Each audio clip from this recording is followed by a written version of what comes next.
So guys, for the first step, you're going to head over to search and type in edit power plan. Click on it.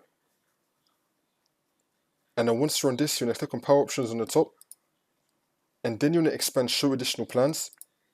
And then you're going to select high performance. If you do not see high performance, you're going to click on create a power plan.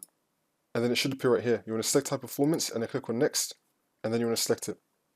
And now for the second step, you're going to head over to search and type in adjust the appearance and performance of Windows. Click on it. And then once you're on this, you're going to select adjust OS performance, which will then deselect everything. Now you're going to select custom, and you're going to select show thumbnails instead of icons, and smooth edges of screen fonts.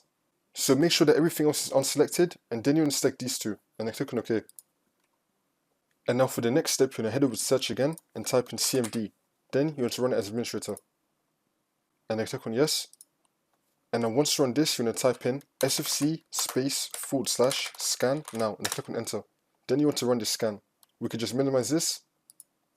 And now you want to head over to search again and type in disk cleanup. Click on it. And then once you're on this, you're going to select everything here. And then click on clean up system files. Select everything here again.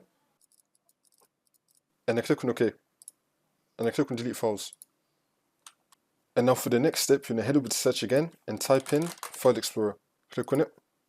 And then once you're on this on the left hand side, you're going to scroll down and click on this PC. Then you want to find a drive that has Windows installed on it. It's going to have the Windows logo on it. That's how you know it's the correct one. Now you want to right click on it, and then click on Properties, and then click on Tools, and then click on Check, and then click on Scan Drive. And you want to run this scan. And then once you run that scan, you want to head back to CMD. Now your SUC scanner command should be completed. If it's not completed, you just want to wait for it to be completed. And now you need to type in DISM /online /cleanup -image /restore health, and click on enter. Now you want to wait for this last scan to be completed. Then you just want to restart your computer, and then the problem should be fixed.